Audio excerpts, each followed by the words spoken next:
our next story, why don't you introduce us to Joshua Harris? Yeah, so this is a CNN story submitted by Brian Wilson. Beach Boys. Okay. Is that a Beach Boys?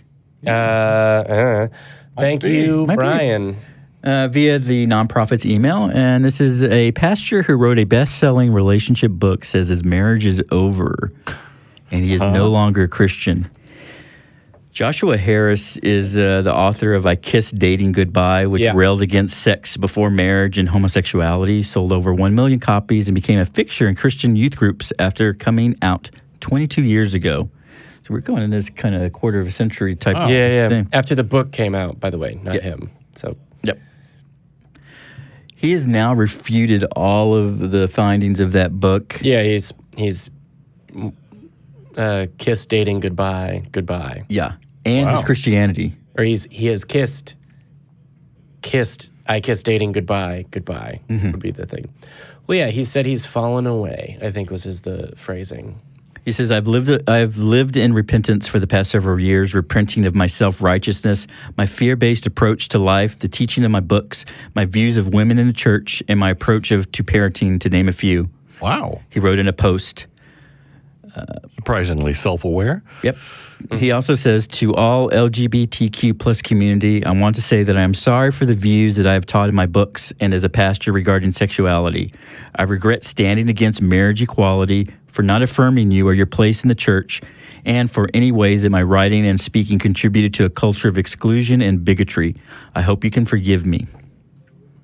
He's also announced the ending of his 21-year marriage after realizing that significant changes have taken place in both of us.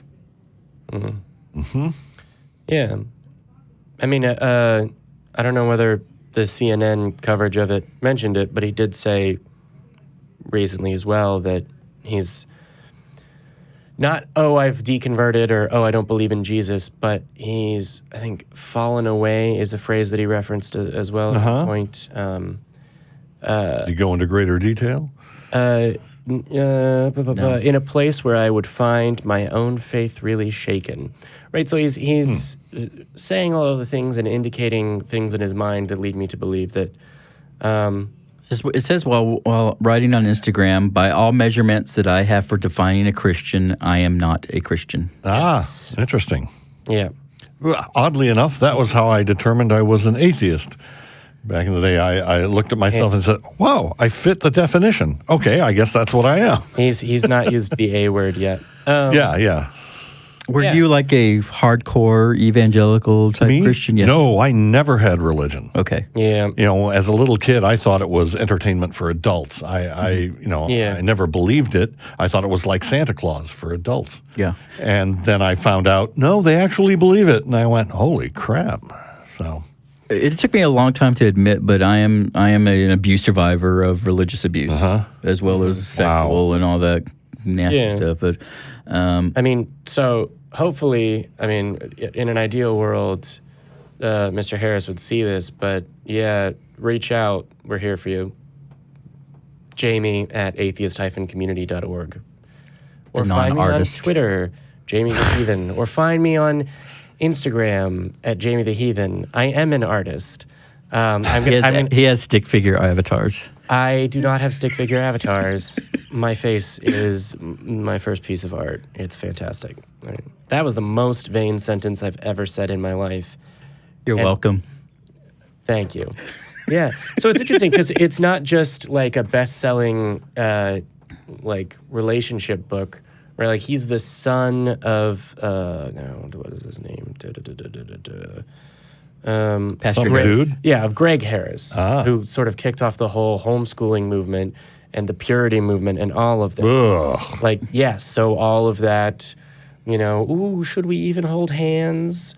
Purity movement crap. This is right there, right in the center of it, influential of it, the homeschooling movement, Covenant Life Church, all of this.